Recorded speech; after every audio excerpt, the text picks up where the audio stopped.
Au commencement, un souffle, une voix. La page se tourne, révèle les choix.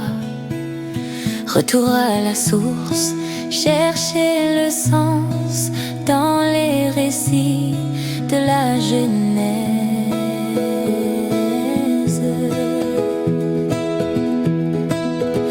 Bienvenue dans Fondation, un écho, une révélation. Ouvrons le livre, ouvrons nos cœurs avec Zoé, Éric et le pasteur Joseph.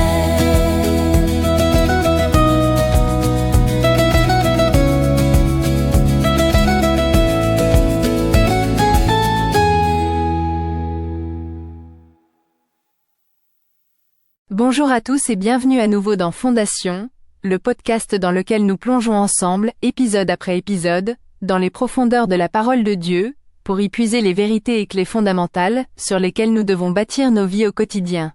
Le premier livre de la Bible, la Genèse, est actuellement l'objet de notre conversation. Je suis Zoé, votre animatrice.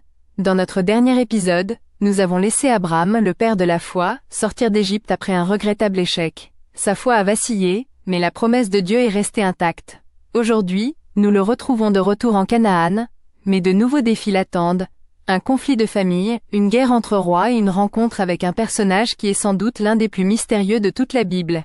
Pour nous guider dans les chapitres 13 et 14 de la Genèse, je suis heureuse d'accueillir le pasteur Joseph et l'enseignant Éric. Bonjour à vous deux. Bonjour Zoé, bonjour à tous. C'est un plaisir d'explorer aujourd'hui comment la foi d'Abraham est mise à l'épreuve, non plus par le manque, mais par l'abondance. Bonjour Zoé. Oui, ces chapitres sont fascinants car ils révèlent différentes facettes du caractère d'Abraham et posent des fondations théologiques, notamment sur la prêtrise, qui seront cruciales pour comprendre le reste des Écritures. Un programme dense et prometteur. Pasteur Joseph, pour nous ouvrir à ces vérités, pourriez-vous commencer notre temps par la prière ? Certainement. Prions ensemble. Seigneur notre Dieu, nous te remercions pour l'exemple d'Abraham, un homme comme nous avec ses forces et ses faiblesses. Alors que nous examinons ses choix, nous te prions de nous donner la sagesse de faire les nôtres, non pas en nous fiant à ce que nos yeux voient, mais en nous appuyant sur ce que ta parole promet. Donne-nous un cœur généreux et pacificateur, le courage de nous battre pour ce qui est juste, et le discernement pour reconnaître ce qui vient de toi et ce qui vient du monde. Que la rencontre avec Melchisédek nous pointe vers Jésus, notre grand roi prêtre. Guide notre conversation par ton esprit. Amen. Amen. Merci pasteur. Notons que notre conversation d'aujourd'hui se répartira en 4 tableaux. Le premier tableau présente la crise de la prospérité entre Abraham et son neveu Lot. Le deuxième tableau nous parle de la promesse reconfirmée et le guerrier de la foi. Le troisième tableau nous présente Melchisédek, le roi prêtre mystérieux. Et le dernier tableau nous relate le refus d'Abraham des présents du roi de Sodome. C'est bien cela dont nous parlerons. Alors, ouvrons le premier tableau, la crise de la prospérité entre Abraham et son neveu Lot. Abraham remonte d'Égypte, nous dit le texte, très riche en troupeaux, en argent et en or. Il retourne à Béthel, à l'endroit où il avait bâti son premier autel. Pasteur Joseph, ce retour au point de départ est-il significatif ? Il est absolument fondamental, Zoé. Ce n'est pas juste un déplacement géographique, c'est une démarche spirituelle. En Égypte, Abraham a agi par peur et par stratégie humaine. Son retour à l'autel de Béthel est un acte de repentance et de reconsécration. C'est comme s'il disait « Je reviens à l'endroit de ma première communion avec Dieu, à l'endroit de la promesse pour me réaligner avec lui ». C'est une leçon pour nous tous.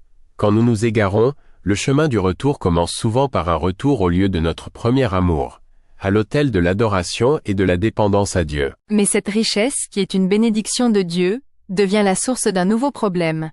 Les bergers d'Abraham et de son neveu Lot se querellent. Oui, et le texte ajoute un détail crucial au verset 7. Les Cananéens et les Phéréziens habitaient alors dans le pays. Cette querelle interne n'est pas privée. Elle a lieu sous le regard des païens. Leur conflit nuit à leur témoignage. C'est une crise de la prospérité. Parfois, gérer l'abondance est un test de caractère plus grand que de gérer le manque. L'égoïsme et la division peuvent facilement naître quand les ressources sont grandes. Et la réaction d'Abraham est surprenante.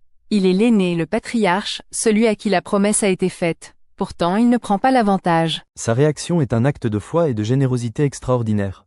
Il prend l'initiative de la paix en disant qu'il n'y ait pas de dispute entre nous, car nous sommes frères. Puis il fait cette offre incroyable à Lot, le plus jeune, tout le pays n'est-il pas devant toi ?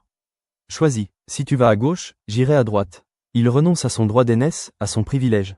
Pourquoi ? Parce que sa confiance n'est pas dans un lopin de terre, aussi fertile soit-il. Sa confiance est dans le Dieu qui lui a promis tout le pays. Il peut se permettre d'être généreux parce qu'il sait que la source de sa bénédiction est Dieu, pas un pâturage. Et le choix de l'eau, en contraste, est très révélateur. C'est le contraste parfait entre la marche par la foi et la marche par la vue. Le verset 10 dit « L'eau leva les yeux et vit toute la plaine du Jourdain. Elle était comme le jardin de l'Éternel, comme le pays d'Égypte. » La vue le séduit, et les deux comparaisons sont terribles. Comme le jardin de l'Éternel, rappelle la tentation d'Ève. Comme le pays d'Égypte, nous montre que son cœur est encore attiré par la sécurité et la prospérité mondaine qu'Abraham venait de fuir. Il choisit avec ses yeux, pas avec son cœur tourné vers Dieu. Et le texte nous dit qu'il dresse ses tentes, jusqu'à Sodome, une ville dont la méchanceté était déjà notoire. C'est le début d'un compromis progressif qui lui coûtera très cher. Ce passage nous interroge directement sur nos propres processus de décision. Dans nos choix de carrière, de relations, de lieu de vie, qu'est-ce qui guide notre regard ? L'apparence de la réussite, la fertilité égyptienne, la promesse de confort matériel, ou est-ce que nous laissons généreusement la première place aux autres en faisant confiance que le Dieu qui nous a appelés saura nous bénir, même sur un chemin qui semble moins prestigieux ? La foi choisit la promesse de Dieu plutôt que la vue de la plaine. L'eau est donc partie. Abraham se retrouve seul, avec une terre qui semble moins bonne. Et c'est à ce moment-là que Dieu lui parle. Nous avons ainsi entamé le deuxième tableau de cet entretien. C'est un principe divin. C'est souvent après un acte de renoncement et de foi que Dieu nous parle le plus clairement et réaffirme ses promesses. Dieu utilise les mêmes mots qu'avec l'eau, mais avec une perspective différente. Il dit à Abraham, « Lève les yeux et regarde. Tout le pays que tu vois, je te le donnerai. » L'eau a levé les yeux et a vu une opportunité. Dieu demande à Abraham de lever les yeux et de voir un héritage. Dieu lui confirme non seulement la promesse de la terre, mais aussi celle d'une descendance innombrable, comme la poussière de la terre. Et Dieu ne lui donne pas seulement une vision, il lui donne une mission. Lève-toi, parcours le pays dans sa longueur et dans sa largeur. C'est un appel à s'approprier la promesse par la foi, à marcher dessus, à la vivre avant même de la posséder pleinement. Et quelle est la réponse d'Abraham ? Il ne se lamente pas sur le départ de l'eau. Il se déplace à Hébron et il bâtit un autre autel.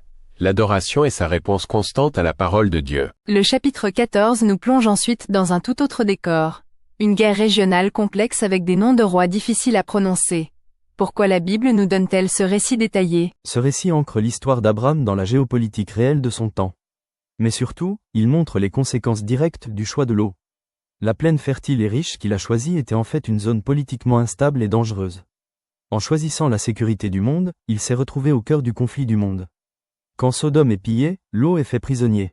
Son choix basé sur la vue l'a mené à la captivité. Et Abraham, une fois de plus, a une réaction admirable. Il ne dit pas « bien fait pour lui ». Il a fait son choix, qu'il en assume les conséquences. Non, dès qu'il apprend que son frère est prisonnier, il agit. Il mobilise ses 318 serviteurs entraînés et se lance dans une opération de sauvetage audacieuse et risquée. Il se révèle ici non seulement comme un homme de foi, mais comme un chef de clan puissant, loyal et courageux. Il met sa vie en jeu pour sauver celui qu'il avait choisi en second. C'est une image de la grâce et de la loyauté familiale à laquelle nous sommes tous appelés. Ouvrons maintenant le troisième tableau qui nous parle de Melchisédek, le roi prêtre mystérieux. Abraham revient victorieux. Et sur le chemin du retour, il fait deux rencontres qui sont le point culminant de ce chapitre. La première est avec Melchisédek, Énérique. Qui est cet homme qui semble sortir de nulle part ? Melchisédek est l'une des figures les plus importantes et les plus mystérieuses de l'Ancien Testament. Le texte nous donne 3 informations capitales sur lui. Il est roi de Salem, qui deviendra plus tard Jérusalem, la ville de la paix. Son nom, Melchisédek, signifie « roi de justice ». Et il est prêtre du Dieu Très-Haut, El Elyon en hébreu. On a donc un personnage qui combine la fonction royale et la fonction sacerdotale, ce qui était impossible sous la loi de Moïse. Il adore le même Dieu qu'Abraham, le créateur du ciel et de la terre. Cela nous montre que la connaissance du vrai Dieu n'était pas exclusivement limitée à la lignée d'Abraham à cette époque. Et il fait quelque chose de très surprenant. Il apporte du pain et du vin. C'est un détail stupéfiant pour tout lecteur chrétien. Du pain et du vin, apportés par un roi prêtre de Jérusalem pour bénir le Père du peuple de Dieu après un combat. L'écho prophétique avec la scène et avec Jésus-Christ est indéniable. Le livre des Hébreux dans le Nouveau Testament consacrera 3 chapitres à expliquer comment Melchisédek est un type, une préfiguration de Jésus. Jésus est notre grand roi prêtre selon l'ordre de Melchisédek, un ordre supérieur à celui des prêtres lévitiques, car Abraham, l'ancêtre de Lévi, a lui-même payé la dîme à Melchisédek. C'est un moment de rafraîchissement spirituel pour Abraham.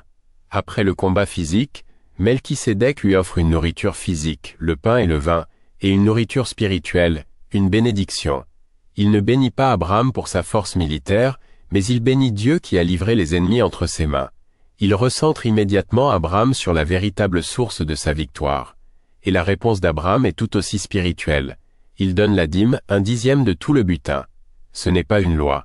C'est un acte d'adoration spontanée, une reconnaissance que Melchisédek est spirituellement son supérieur et que tout ce qu'il a vient du Dieu Très-Haut. Immédiatement après cette rencontre sainte, Abraham en a une autre, radicalement différente, avec le roi de Sodome.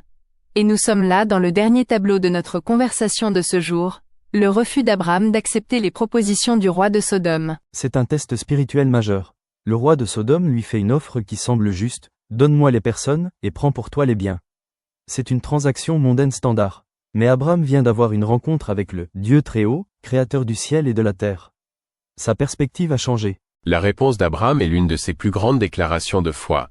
Il lève la main vers l'Éternel, le Dieu Très-Haut, et il jure de ne rien prendre, pas même un fil ni une courroie de souliers. Pourquoi cette intransigeance? Il donne lui-même la raison, afin que tu ne dises pas, c'est moi qui ai enrichi Abraham. Abraham est farouchement protecteur de son témoignage. Il veut que le monde entier sache que sa richesse, sa bénédiction, sa prospérité viennent de Dieu seul, et non des faveurs d'un roi païen et corrompu. Après avoir honoré Dieu par la dîme à Melchisédek, il honore Dieu par son refus au roi de Sodome. C'est donc un triple test pour Abraham dans ces chapitres? Exactement. Il a fait face au test de la prospérité avec l'eau, et il a répondu par la générosité et la foi. Il a fait face au test de l'adversité avec la guerre, et il a répondu par le courage et la loyauté. Et maintenant, il fait face au test de la tentation et du compromis avec le roi de Sodome, et il répond par une intégrité radicale et une dépendance totale à Dieu. C'est un portrait incroyable de la maturité d'un homme de Dieu. C'est une conclusion puissante. Pasteur Joseph, pour sceller toutes ces leçons dans nos cœurs, pourriez-vous terminer par une prière? Avec joie. Seigneur Dieu Très-Haut, Créateur du ciel et de la terre, nous te louons. Nous te demandons, comme Abraham, un cœur assez rempli de foi en tes promesses pour être généreux avec les autres. Donne-nous le courage de nous lever pour défendre et secourir ceux qui sont dans le besoin, ouvre nos yeux pour reconnaître Jésus, notre Melchisédek, notre roi de justice et notre prince de la paix, qui nous nourrit du pain et du vin de sa présence. Et nous te prions, Seigneur, donne-nous l'intégrité et la force de refuser les richesses souillées de Sodome, afin que toute la gloire de nos vies te revienne à toi seul. Que le monde puisse dire de nous, c'est Dieu qui l'a enrichi, au nom de Jésus. Amen. Amen. Un immense merci Pasteur Joseph et Énéric pour cette exploration passionnante. Après ces victoires militaires et spirituelles, on pourrait penser qu'Abraham est au sommet. Pourtant, le doute et la peur concernant la promesse d'un héritier vont refaire surface. La semaine prochaine, Dieu va formaliser son alliance avec Abraham dans une cérémonie nocturne, mystérieuse et même terrifiante, qui est l'un des passages les plus profonds de toute la Genèse. Ne manquez pas le prochain épisode de Fondation. D'ici là, portez-vous bien. Aussi, n'hésitez pas à vous abonner si ce n'est pas fait, à commenter et surtout à partager ce podcast, pour le bien de tous ceux que vous aimez. L'Éternel vous bénisse et vous garde.